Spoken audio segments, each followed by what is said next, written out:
team in football, we don't have a chance. So let's just go in and play and have fun.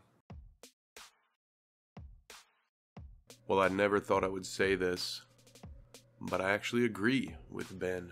It's hard to believe that just last season this team was 11-0 and looking like a group destined for a Super Bowl run.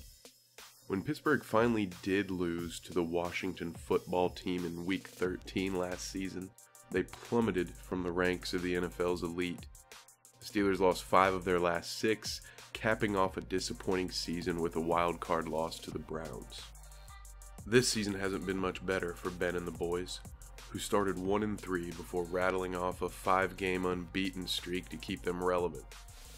The insanity of the AFC playoff picture, and the refs, have somehow allowed the Steelers a second chance at a last hurrah for their franchise quarterback. It took an epic collapse by the Colts to allow this travesty to take place, and we were all nearly saved from this horrendous fate if Johnny Dipshit in LA didn't call the most useless timeout of all time. What? Seriously, this wasn't even Dingleberry's worst call in Week 18, but he somehow has avoided the coaching chopping block. We'll get to that another time.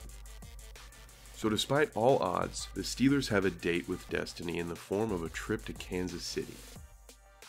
Woo doggy. And how does this noodle-armed shell of a quarterback look to lead his team into the playoffs? Well, the same way he always has. Hedging his bets and blaming his teammates. We're out of 14 teams I think are in, we're probably number 14. We're a double-digit underdog in the playoffs. So let's just go play and have fun and see what happens. And I want to just pass along my words of wisdom to them. It's kind of one of those things where you never really know if you're going to get a chance to get back. And when I tell them that, they look at me like, "Well, you've been here 12 times in 18 years." I just try to reiterate to them that you just got to appreciate, you got to understand it. That you have to go out there and just fully commit everything to it, because every mistake is magnified, and but you got to go have fun at the same time. So hopefully they all understand. And I think they do. Probably a lot like what these guys are. I mean, I wanted to go win it for Jerome, because you know what he meant. Maybe they feel the same way. I don't know. It's not like Jerome ever came to me and said, "Guys, let's go win it for me." He didn't have to say that. We wanted to win it for him anyway, and so. I think I understood wanting to win it for him, but I was only 2 years with Jerome, so I didn't have the, 5, 6, 7, 10-year relationship with him. Team in football, we don't have a chance. So let's just go in and play and have fun. Ben has always been a diva, among other things. He tends to embellish his injuries on the field and blame those around him for his misgivings on a local radio show. Many talking heads are painting this as sarcasm from Ben. They believe that Ben is playing the underdog card in some alleged 4D chess move that is sure to put Patrick Mahomes and Andy Reid on notice. But smart people know the truth. Ben is getting in front of what could be one of the worst farewell performances of all time. Ben simply cannot hang anymore. As you see the highlights collected in this video, pay attention to a few things. Ben is not only sluggish, he throws flat-footed at times and seems to have tossed fundamentals out the window as he coasts through the finish line. I mean, look at this guy.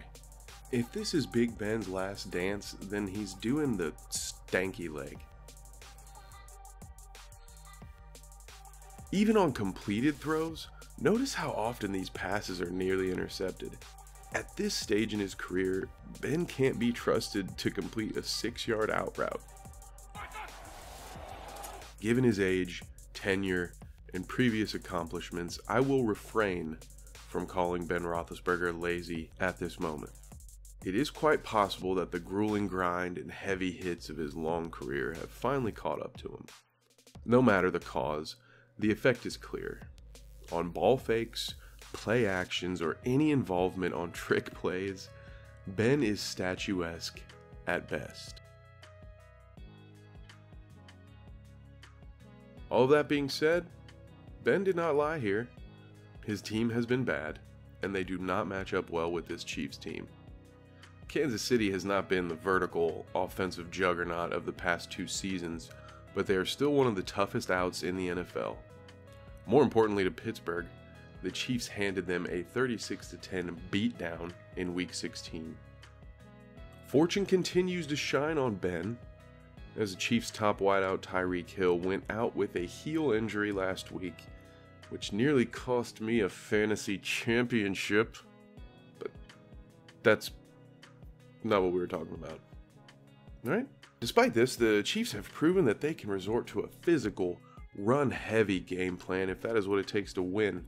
Pittsburgh may succeed in forcing Kansas City to play a Steelers-style game, and it might not matter. Kansas City might just be a little better at Steelers ball than the Steelers are this year. They say anything can happen on any given Sunday, but I think we can all agree that this team does not deserve to be here. They don't belong on the same field as the Chiefs, and this one could get just as ugly as it was last month. And so, it's goodbye to you, Big Ben. I can't say I've cared for you much as a player or a person, but hey, at least it's over. So we've got that going for us.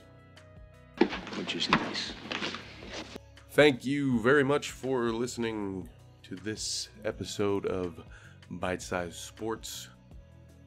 Please consider a like and a subscription to the channel if we did anything to improve your existence today. Feel free to leave a hate comment too if you really like Big Ben. I understand, I get it. So we'll see you. We'll see you in the comments. We'll see you on Twitter at Bite Size Sports. See you on Instagram at Smoke Break Sports, because that has been and always will be the true heart of this channel.